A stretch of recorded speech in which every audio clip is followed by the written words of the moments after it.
He is the senior member of the Red Sox. When Dustin Pedroia looks around the clubhouse, there is no one else who was there when he took over the starting job in 2007, except maybe his manager and a couple of coaches. As Father Time keeps knocking on the door, Pedroia is juggling his rehab with preparation of another sort. Butch Stearns was in Fort Myers when the topic of leadership came up.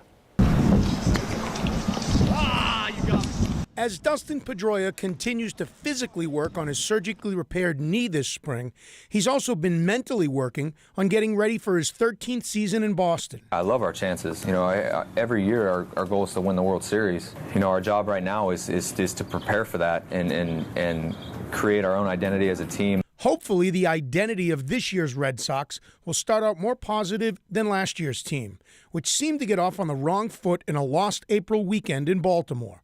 It began with Pedroia getting spiked by a sliding Manny Machado and ended with Matt Barnes being ejected for throwing behind Machado's head.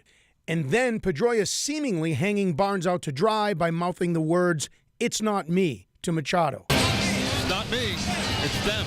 Are there leadership issues still lingering from all that? I think as a team, we were together all the time. You know, those things happen. I mean, it's baseball. I think when you sit back and look at it, could it have been handled differently? Without question. I mean, 100%.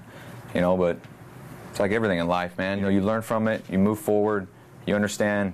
If you're in another situation like that, if you want to do something different, do something different.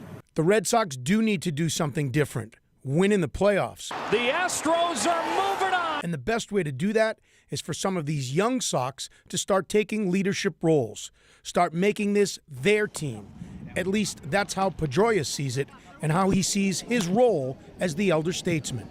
I thought a lot about this. And I'm thinking, man, you guys read all these stories about how we don't have enough leadership and all this stuff. I'm like, thinking about it, I'm like, when did the Red Sox start getting successful, from 2002 or whatever on? They had Tech, but not only did they have Tech, but they had David, they had Trot Nixon, they had Johnny Damon. There's a ton of, core players that were leaders.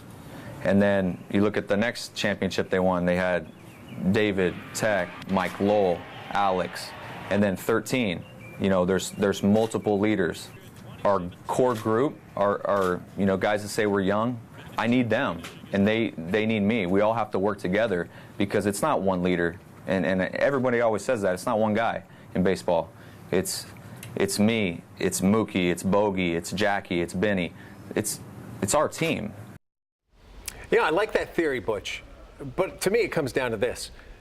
You can't lead anybody if you're not performing on the field. Right. You got to play well. And first of all, he's not going to be on the field, I don't think, when the season starts. Which I think is actually a blessing. Similar, not identical to when Tom Brady didn't start the 14 season and Jimmy Garoppolo had to play 4 games. I think it gives the chance for Betts, Bogarts, Benintendi, and Bradley, among others, to step up and perform and see what happens. So I think it's somewhat of a blessing that Pedroia is not going to be healthy to start the season. But what type of thing has to happen for someone to break out as a leader? Is it something that, all of a sudden Xander Bogaerts is going to be more animated on the bench, or Mookie Betts is going to say something that leaves a mark in the media? I mean, what's it going to take for someone to say, you know what, that guy's being a leader? Well, you said it. First, you have to perform, and you have to be an everyday player, because pitchers are a different type of leadership. And I think Pedroia said it best there. It isn't really one leader, and I think part of that is that he wasn't prepared for what life with Ortiz was going to be like, and that was part of it last year. But if you perform on the field, then these young guys get a chance to step up and see what that's like, and it's not going to be one guy. And it should be very interesting, because I even like Eduardo Nunez. Now, I know here's a guy who came in here late, but he has that stoicism to him. He's going to literally be in the position that Dustin Pedroia